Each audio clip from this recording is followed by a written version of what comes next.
দেখতে দেখতে ডিসেম্বর মাস তো পড়েই গেল, আর ডিসেম্বর মানেই আসছে সামনে বড়দিন।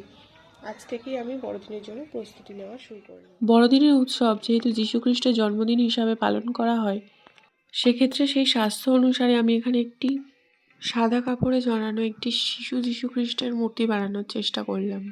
মূর্তিটা বানানোর জন্য এখানে মোল্ডেড ক্লে ইউজ করা হয়েছে। আমাদের এখানে মাটির খুব অভাব, মানে খুব সহজে পাওয়া যায় না, তার জন্য যে কোনো কিছু মাটির বানাতে চাই না কেন আমাকে মোল্ডেড ক্লে ইউজ করতে হয়। রেজিন আর হার্ডনারকে 1:1 অনুপাতে ভালো করে মিশিয়ে নিতে হবে। তারপর ক্লেটাকে রোল করে দুটো পায়ের শেপ দিয়েছি, তারপরে বডি করেছি, আর মুখটা তো মোটামুটি করেছি যেমন পেরেছি। এটা আসলে আমার প্রথম কাজ মোল্ডেড ক্লে দিয়ে। আমি এর আগে কোনো দিনই বানাইনি। আমি অ্যাকচুয়ালি ক্লে দিয়ে কোনো কিছুই বানাতে খুব একটা জানি না। তোমরা সবাই আমার আঁকার ভিডিও দেখেছো, বাট এইটা প্রথমবার আমার খুবই ইচ্ছা হলো যে নিজের হাতে ছোট যীশুখ্রিস্টের একটা মূর্তি বানাবো। তারই প্রচেষ্টা তোমাদের সামনে তুলে ধরলাম। মূর্তিটির গায়ে যে কাপড় জড়ানো আছে সেটা বানানোর জন্য ক্লেটাকে রুটির মতো বেলে তার কিছু অংশ গায়ে জড়িয়ে তারপরে ভালো করে স্টিক দিয়ে একটু করে লাগিয়ে দিলাম যাতে ভালোভাবে গায়ের সাথে মিশে যায়। এর মুখশ্রী বানানোর জন্য ক্লেটাকে অল্প করে নিয়ে হাতের তালুর সাহায্যে গোল করে বডির সাথে অ্যাটাচ করে দিতে হবে।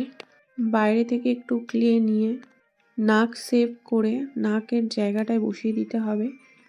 রাউন্ড শেপের স্টিক নিয়ে নাকের দুই ধারে একটু গোল গোল করে ঘুরিয়ে দিতে হবে যাতে পরে ওখানে চোখ করা যায় তুলির সাহায্যে। এরপর মূর্তিটাকে পুরোপুরি ভালো করে শুকিয়ে নিয়ে ওর উপরে মিডিয়াম 1-এর সাথে ফেব্রিক কালার অ্যাড করেছি। ভালো করে মিশিয়ে নিয়ে মূর্তিটাকে পুরোটাকে কালার করে দিয়েছি। বেস কালার সাদা করেছি। তোমরা যদি অরিজিনাল মাটি দিয়ে করতে চাও তাহলে বেস কালার প্রাইমার করতে পারো, এতে এর উপর রঙটা ভালো করে বসবে।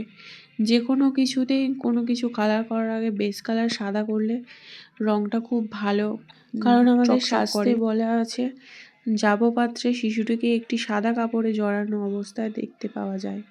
ভিডিওতে হয়তো অনেক রকমের ভুলভ্রান্তি আছে, হয়তো আমার কথায় বা আমার কাজে। আমি তার জন্য সবার কাছে ক্ষমা প্রার্থী। দয়া করে আমাকে ক্ষমা করে দেবেন। আর যদি আমার কোনো ভুল আপনাদের চোখে পড়ে তাহলে আমাকে কমেন্ট বক্সে জানাতে পারেন, যেগুলো আমি শুধরে নিতে পারি। আর এইরকম ভিডিও আরও দেখতে চাইলে আমার চ্যানেলটিকে সাবস্ক্রাইব করে পাশের ঘন্টিটা ক্লিক করে দেবেন। নমস্কার।